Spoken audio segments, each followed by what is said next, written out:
medio descompuesto.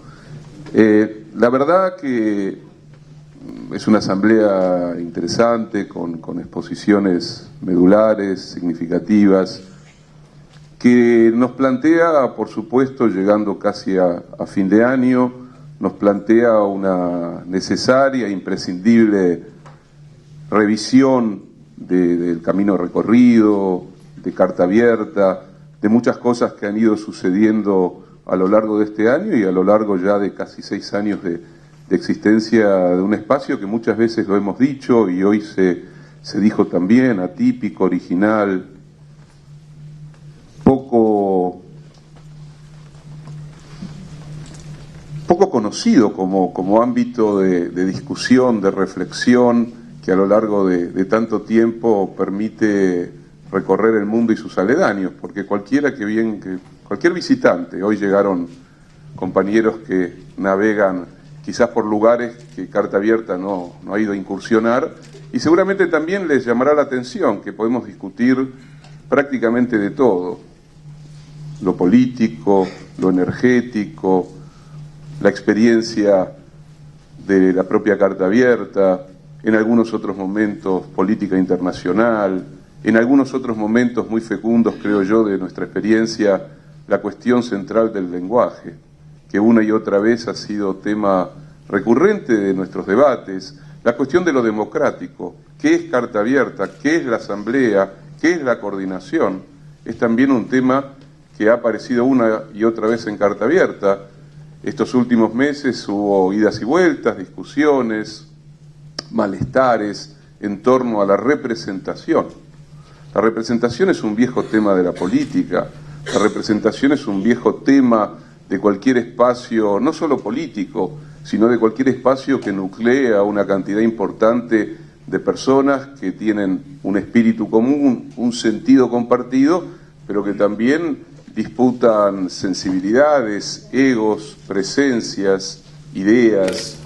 Y la verdad es que haber recorrido prácticamente 6 años de existencia, desde el comienzo del 2008 hasta ahora, atravesando las dificultades del país, las creaciones de novedades increíbles y también la experiencia insólita y original de Carta Abierta, sin haber construido una lógica formal de representación, una lógica electoral de delegación y una suerte de lógica del voto, le ha dado a Carta Abierta una significación muy particular, muy especial. Lo único que legitima a Carta Abierta y que legitima a cada uno de los que participamos de esta asamblea, algunos se han hecho amigos a lo largo de esta historia, otros simplemente vienen, escuchan y se van, otros se activan muy fuertemente en distintos espacios políticos organizacionales del kirchnerismo, hay de todo en Carta Abierta, pero lo único, yo diría, que legitima a Carta Abierta y a cada uno de nosotros es que cada uno de nosotros sintamos que el otro nos está legitimando y que yo respeto lo que estoy escuchando y que me siento feliz de ser parte de un espacio en el que cientos de personas, sábado por medio, a lo largo de 6 años, han logrado en la mayoría de los casos dejar a un costado egoísmos, egos, figuraciones o lo que fuera, y han decidido comunitariamente, colectivamente, construir lo común. Lo común es la asamblea. La asamblea es lo común. Es el lugar en donde cada uno de nosotros, de diversos modos y como cada uno elige. Aquí nadie elige de una manera arbitraria, de una manera que va en contra de los intereses del otro. Y nadie deja de elegir el derecho a elegir. Se puede hablar o no hablar, se puede venir o no venir. Y eso me parece que también es algo extremadamente importante y que vale la pena marcarlo, porque Carta Abierta ha logrado construir un tipo de experiencia democrática que, insisto, es inusual, es original y es respetuosa de la complejidad de su entramado interno. Cada uno de nosotros seguramente a lo largo de enorme cantidad de asambleas ha escuchado cosas con las que está de acuerdo y muchas otras con las que no está de acuerdo. Y sin embargo, hemos logrado escribir 14 cartas, hemos logrado construir un lenguaje que ha contribuido y mucho a la invención del kirchnerismo. Si el kirchnerismo es una invención original de este tiempo histórico argentino, Carta Abierta es una de las pocas experiencias que ha contribuido efectivamente a dotar al kirchnerismo de un lenguaje que no sea mera reproducción de lenguajes políticos anteriores. Y me parece que eso también es digno de ser destacado, aunque no necesariamente otros lo reconozcan, porque nosotros nos demos cuenta que hemos logrado articular una experiencia donde la política, la poética, el lenguaje, el riesgo crítico, son parte de una manera de ver la realidad, de intervenir políticamente y de no hacer concesiones a formas que aparecen como muy rimbombantes, pero son profundamente vacías o repetitivas, y nos hemos abocado a discusiones profundas sobre el sentido de una palabra, y hemos logrado que algunas palabras se hayan colocado en una dimensión importante de la vida política argentina, es porque hemos sabido respetar ese modo de circular de las palabras y también de los afectos en el espacio de Carta Abierta.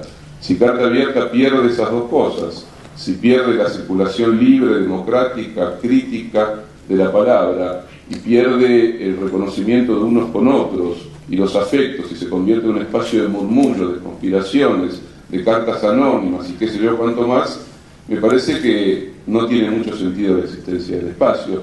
Y quiero hacer una enfática defensa de la coordinación de Carta Abierta, que a lo largo de prácticamente 6 años, todos los miércoles, en larguísimas reuniones, cuya hora de terminación para algunos incluso podía ser la madrugada, porque algunos van o íbamos o vamos a cenar después de esas reuniones, implicaron discusiones que quisieron siempre expresar la originalidad, lo propio, lo que la Asamblea dejaba como eco y la potente realidad argentina generaba como demanda para cada uno de nosotros.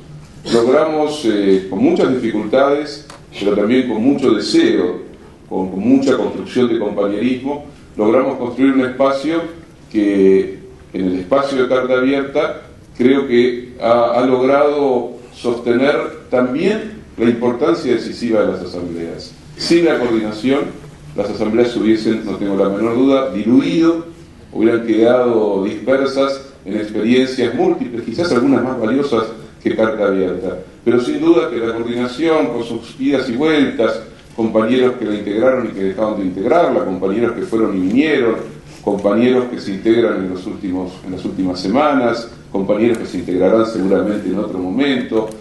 Creo que la coordinación ha jugado un papel importante, y creo que un papel digno, porque ninguno de los documentos que hemos escrito y que se han escrito con las manos materiales y las manos invisibles, que son las que tienen que ver con la circulación de las ideas en Carta Abierta, nos ha producido desazón, o nos ha producido la inquietud de estar escribiendo algo que no firmaríamos con el nombre de cada uno de nosotros.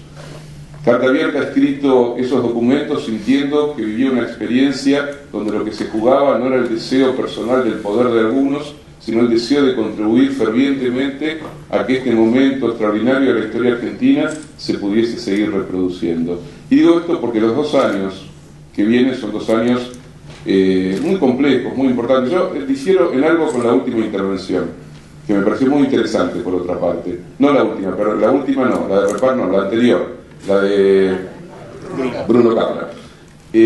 Yo no persigo y nunca he perseguido en mi vida el orden. El orden. El día que esto se ordene, yo creo que voy a dejar de ser kirchnerista. Yo sé que no es la intención de ese discurso decir eso, pero los otros días hice mención en el Congreso de la Corriente de la Militancia en Rosario, que cuando uno entra a Santa Fe, los afiches de la campaña del socialismo dice un país normal.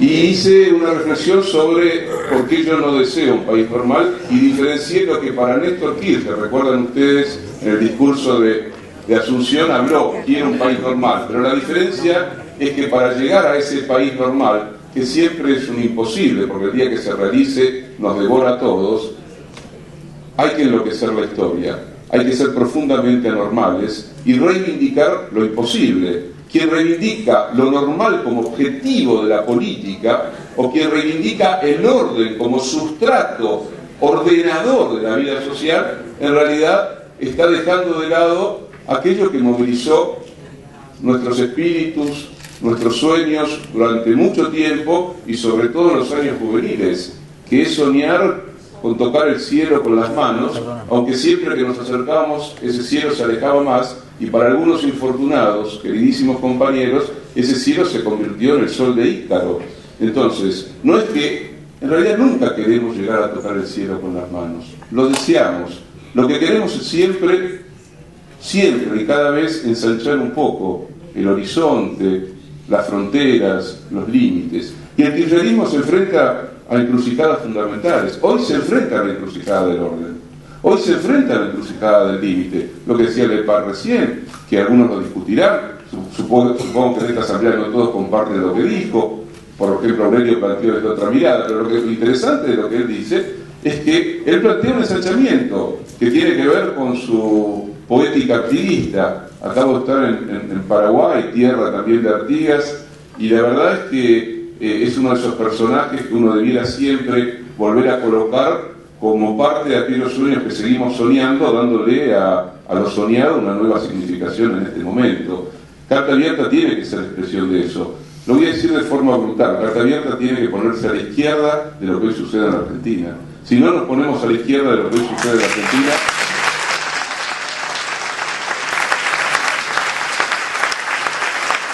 no estaríamos siendo fieles con nuestro origen y con el pacto que sellamos, aunque no hubo necesidad de firmarlo, con Néstor Kirchner. Con Néstor Kirchner nosotros sellamos un pacto, y ese pacto tiene que ver con la idea de enloquecer la historia. Ese pacto tiene que ver con la idea de ir siempre buscando por esos caminos que parecían ya cerrados. Ese pacto tiene que ver con transformar a una palabra en un santo y seña para denunciar a las derechas históricas en la Argentina. Y hoy tenemos que dar cuenta, me parece de manera importante, que el problema no está solamente afuera. Si algo ha quedado claro después de los resultados electorales, es que la oposición es una tienda de los milagros, es lamentable, está vacía, no tiene discurso, está en silencio. ¿Más a dónde está? Hizo una elección extraordinaria, sacó el 40 y pico % de los votos y anda allí, vaya a saber por dónde, vendiendo qué tipo de mercancía de bajo valor. Bastó un fallo de la Corte Suprema y bastó el retorno después de 47 días de Cristina para señalar 2 o 3 cosas para que la oposición quedara enmudecida. Esto es problemático también para el país, porque nos plantea una dificultad. ¿Contra quién nos peleamos? ¿Nos vamos a pelear contra la injuria, contra el insulto, contra el vómito de Elisa Carrió? Obviamente que no.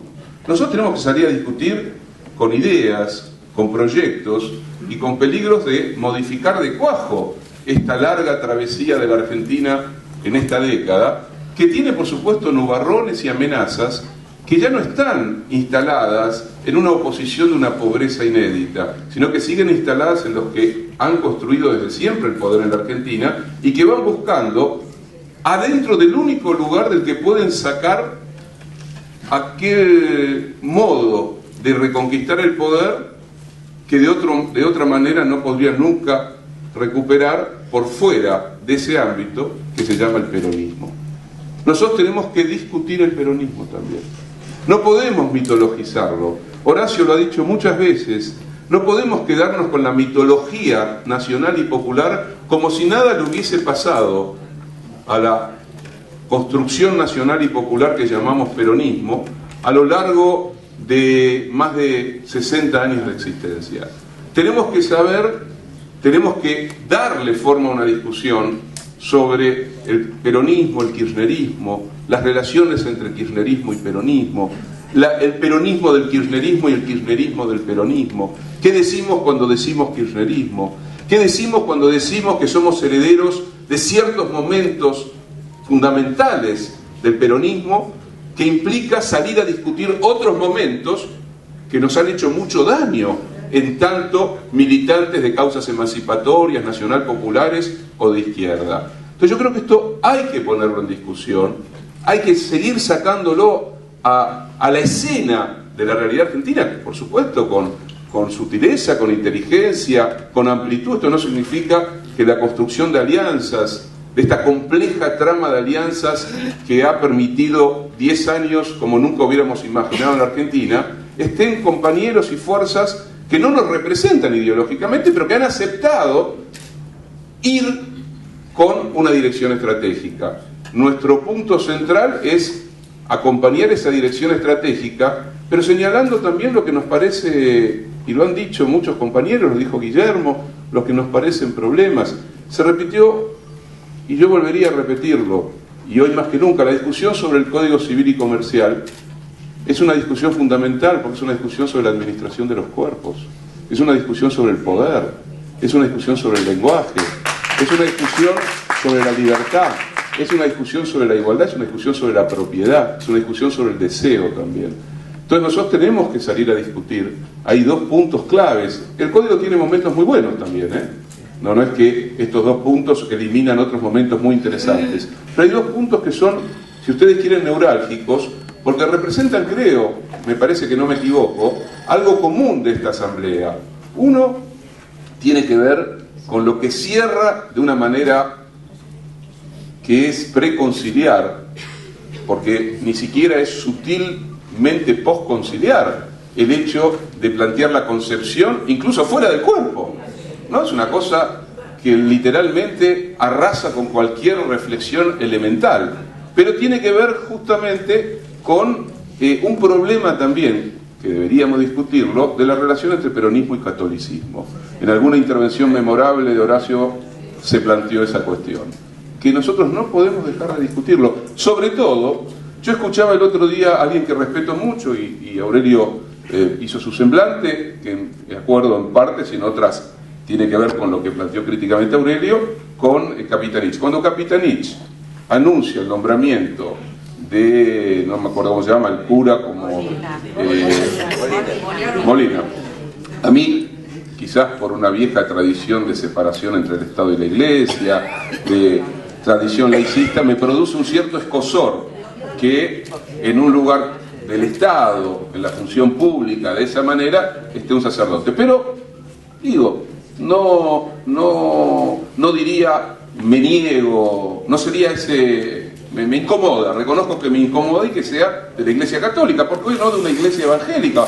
¿Por qué no musulmano? ¿Por qué no judío? Tiene que ser un cura de la Iglesia Católica. Pero hace algo más complicado todavía. Habla de que la tarea del cedronar, que es una tarea ligada fundamentalmente a los adictos, lo decía Aurelio hace un rato, tiene otra parte que dice lucha contra el narcotráfico, pero eso es bien complicado, y aquellos que han conocido el cedronar saben que el cedronar tiene muchas zonas oscuras en su estructura interna. Pero dice algo que a mí sí me preocupa, dice, el cedronar, y con el nombramiento de Molina, va a buscar una lógica multiculturalista. Bueno, vamos a dejar la concesión a lo políticamente correcto, pero dice, hay una lógica multirreligiosa. ¿Qué tiene que ver la religión con la problemática de la adicción? A mí me parece muy bien que haya curas villeros, los respeto muchísimo, muchísimo, de la misma manera que hay pastores evangélicos que hacen un trabajo extraordinario en los sectores más vulnerables de la sociedad. Pero ¿qué tiene que ver la discusión y el trabajo sobre la problemática de la adicción con la creencia en un Dios? ¿Qué quiere decir eso? A mí me parece que ahí hay un problema, que es bueno que Carta Abierta lo discuta, que esas cosas Carta Abierta tiene que salir a discutirlas, porque hay en la sociedad argentina una enorme franja de personas que no se sienten identificadas con esa perspectiva. Y no está hablando alguien que defienda una especie de positivismo laico que yo no defiendo de ninguna manera. Sí defiendo un criterio fundamental, que no se construye libertad en una sociedad como la nuestra si se deja pasar por supuestos lugares que a nadie parece interesarle demasiado, si se deja pasar ese mecanismo a través del cual se contamina de una lengua que tiende a ser voraz en su capacidad de generar poder, la lógica de un determinado discurso que habla de Dios. De Dios tenemos que hablar todo el tiempo, si ustedes quieren, pero cuidado con mencionarlo demasiado en el interior de un espacio que debe ser también el espacio de los que no creen en Dios, de los que no creen en Dios. Entonces ahí me parece que hay un tema importante, que tiene que ver también con lo que hemos discutido muchas veces, y acá hay una comisión que lo ha hecho una y otra vez, que es el tema del cuerpo femenino, el tema de la decisión, de la libertad, el tema de la violencia sobre ese cuerpo, el tema de la despenalización, pero también el tema del uso libre. Debates fundamentales, y Carta Abierta debe estar en ese debate. El tema de las drogas. Nos volvemos cada día más retrógrados. Es cierto, la violencia está metida en los sectores más débiles de la sociedad. Pero, digo, cualquiera de ustedes, como padres, como abuelos, como hermanos, como lo que sea, de pulcros colegios de clase media, sabe hoy que todos los colegios están atravesados y arrasados también por el consumo no solo de marihuana. Ojalá fuese el consumo de marihuana y estuviésemos todavía pensando como pensábamos que se trataba de paz, amor y flores. Consumos complicadísimos, alcohol generalizado, cócteles mortales, que también tocan a la clase media. Entonces hay un debate y hay decisiones arriesgadas, políticas, ideológicas, culturales, que no sabemos si van a tener éxito, pero que al menos deben ser tomadas en cuenta. Porque el poder de las mafias y el poder del narco crece de la mano y es parasitario fundamentalmente de la prohibición. Ha sido siempre así. Lo fue con la ley seca en Estados Unidos, que creó la estructura de las mafias, y lo es con la generalización de los carteles a lo largo de América Latina y de muchas otras partes del mundo. Entonces tenemos que atrevernos a dar esa discusión. Es una discusión valiosa, necesaria, y Carta Abierta tiene que salir a darla, por supuesto, primero protegiendo a aquellos que son arrojados a las cárceles simplemente por solo consumir. Ahí tenemos que tomar rápidamente una posición. Bueno, digo, no me quiero extender, pero estas cosas, de la misma manera que la cuestión de tierra, han descubierto algo. Bossio ha descubierto algo, que hay un problema con la tierra. Porque el problema con la tierra es que los dueños de la tierra no quieren que se distribuya la tierra. Entonces, han descubierto que si crean un programa muy interesante como es procrear y a reivindicar y a multiplicar, tiene que haber una política de tierras. Pero no solo una política en la que el Estado vaya y compre tierras, sino una política de expropiación de tierras, fundamental.